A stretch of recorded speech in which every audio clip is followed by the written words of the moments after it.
As we are in the flu and cold season, there are some unconventional ways that a lot of people use to help with the aches and pains that our bodies experience after being infected by these viruses.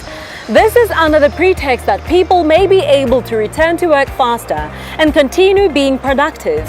This goes for other ailments as well. Rubs for headaches, Coke for an upset stomach, and many others. As we continue living through the COVID-19 pandemic, many are looking for and practicing some unconventional treatments to rid themselves of the virus and possibly prevent it for those who've not been infected. While some of these are very common practices, do they work against the virus? Dr. Kiran Bhagat joins us. Let us talk about some ways that people use to treat COVID, and one of the most common ones is steaming. But does it work for COVID-19? The answer, sadly, is no, it doesn't. Steaming is something that has come out during times of flu. When you feel a bit congested and you feel the mucus is not coming up, what steaming and inhaling steam does is it loosens up the mucus and allows the cough to become a little bit more fruity and coughed out, so that the mucus doesn't congest you. So that's the advantage of steaming in flu conditions. But there is no evidence, unfortunately, at all that steaming protects you or kills the coronavirus. And indeed, recently we've had admissions into hospital for a number of cases, particularly the elderly, that have been steaming too close to the bowl and burning themselves. So people should not be steaming unless it's safe, must be steamed under guidance. And if you are congested, you may steam with a little bit of Vicks or Vapor Rub, but otherwise there is no benefit if you're trying to prevent COVID, that it unfortunately does not kill the virus. You know, this whole period of COVID-19 has seen people, take drastic measures in efforts to, prevent COVID or even treat COVID. And one of those ways is taking ivermectin. Should people be taking this drug? This has resulted in an enormous amount of controversy, and in South Africa they've released it as something that can be used under emergency conditions, and the Australians are also arguing that possibly it should be used.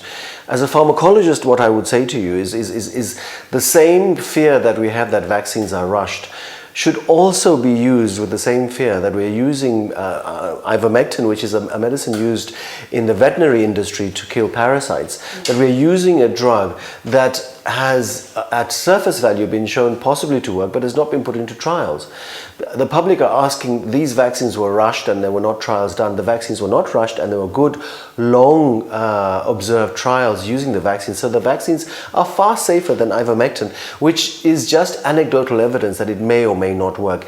If we want to use a drug, we must put it through rigorous studies to see whether it has side effects, what dose do we use, is it effective at all age groups, what happens if you have pre-existing, if you're diabetic, if you have blood pressure, if you have cholesterol medication, if you are on HIV drugs and you're taking ivermectin, which is an anti-parasite drug for animals, what is the side effect? So people aren't aware that these things need to be rigorously studied rather than splashing it on their bodies as is the fashion in our country. The drug is being smuggled across the borders because people are desperate, understandably, but they must understand in that desperation they may be doing themselves more harm than good. We are aware that the public are actually steaming with it, they're actually applying it as a lotion, they're swallowing it, and we're not sure what dose. And remember, if it's an animal grade medicine, we're not sure about the standards and consistency of the active ingredient, especially if it's smuggled or if it's black market. You don't know whether it's the real thing or whether it's something that's been concocted with chalk. So I would urge the public to be cautious, and currently the WHO guidelines are that it should not be used because there's not enough evidence for it in terms of safety and effectiveness. At the outset of COVID-19 sometime last year, there was a shortage of vitamins C and D supplements and zinc as well, because the belief was that since COVID is reminiscent of your common cold or flu, it will help prevent or boost the immune system to fight against COVID-19. Were these claims founded? Do they have any base? The data coming out from the scientific literature, even pre-COVID, is that certain antioxidants may reduce the time period, particularly with influenza. If you take a reasonably high dose of vitamin C, it may shorten the duration because it's a powerful immunostimulant. The same with vitamin D and with zinc. However, I always say these things come from foods. The vitamins and the supplements already exist in the foods from which they are extracted. Vitamin C is extracted from citrus fruits, from oranges, from apples, from nachis, from lemons, from limes. So why not eat the food that God made in which that vitamin is instilled rather than something that man has made? And together with the pulp and the vitamin C within an orange, it's far more protective than using a tablet of vitamin C. And we are in a country that has an abundance of citrus fruit, or lemons, or limes, or oranges, or nachis. So eat those fruits. 1 or 2 oranges is equivalent of 1,000 milligrams of vitamin C a day. So rather than do that, than take the supplement. It's true that if you don't have access to these fruits or these supplements that are in foods, for example, zinc is available in nuts and seeds. If you cannot get pumpkin seeds and sunflower seeds and sesame seeds, which are in abundance in our country, then of course you can take the supplement. And there is a little evidence, but not overwhelming evidence, that it may support the immune system and protect you against serious COVID. It's always important to go back to the issue that if COVID is the seed with which you are infected, it is the soil in which the COVID lands that either protects you or destroys the system. And the soil is your body. So if the soil has the right immune system, which you prepared by eating right and exercising right and sleeping right and the things we've talked about countless times before, the data is showing that you may well get simply a mild case of COVID. If the soil in which that COVID virus lands has not been well prepared, the immune system is not prepared, then an explosion occurs and you get the serious cases of COVID that we have in the hospitals. We've just been talking about ivermectin, right? And then now it's also, come to light that people are also using antibiotics to treat COVID-19, which is a viral infection. Should people be taking these drugs, antibiotics, in efforts to, cure COVID-19? Absolutely not. One must remember that the COVID, by its nature, it's a virus, and therefore the antibiotics do not work against viral infections. They are for bacterial infections.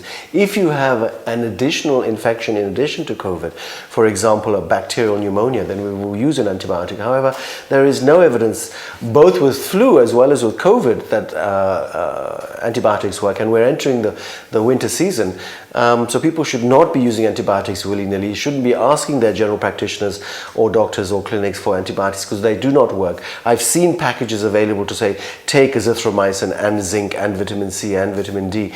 There is very little data at all that any of these things have any benefit in fighting against COVID infections. If there's a superadded infection, then we will deal with it accordingly. When we're beginning this segment, we were talking about how steaming is one of the most common ways that people use to treat other ailments, to open up their lungs. But so is gargling. And we've heard that people gargle to, cure COVID-19. Is this true? Should people be gargling? Sadly, Poranseko, it makes sense. There's an intuitive logic to think, well, if the virus is entering through the mucous membranes of the throat, maybe if I gargled with something, it would block the transmission of the virus. And unfortunately, there is no data yet. There are studies going on, particularly to my understanding, in places like Scotland and Wales, where they're looking at different types of gargling preparations to see if it reduces transmission of COVID. But at present, the jury is out. And I wanted to emphasize that because people are gargling with the strangest things, So be careful when you're gargling with preparations that you're making at home, because you add things for which you don't have the benefit and you may do yourself harm. People are adding silver nitrate and hydrogen peroxide and some sort of acidic compounds, and you may be burning the throat, you may be infecting yourselves, you may be causing caustic reactions to the back of your throat. So be careful when you gargle with these preparations, because they really have very little evidence in terms of benefit. A o tlhokana le tsela e motlhofo ya go banka? FNB e na le tsela tse tharo tsa go thusa go boloka nako le madi. Dirisa e-wallet at Till go tsaya e-wallet ya gago kgotsa go reka ka yone mo shopong. Tobetsa *130*392# o bo o tlhopha buy or get cash at shop. O ka dirisa le cash at till go tsaya madi mo tilling fa o duela dilwana ka go swipe karata ya gago ya FNB. Fa o le kgakala le banka kgotsa ATM, o ka etela FNB Cash Plus agent e gaufi le wena go baya madi, go tsaya madi kgotsa e-wallet. Go itse go feta fa, leletsa nomoro ya rona ya mahala ya 0800 302 302 kgotsa 395 9881. Go na le melawana. FNB, how can we help you?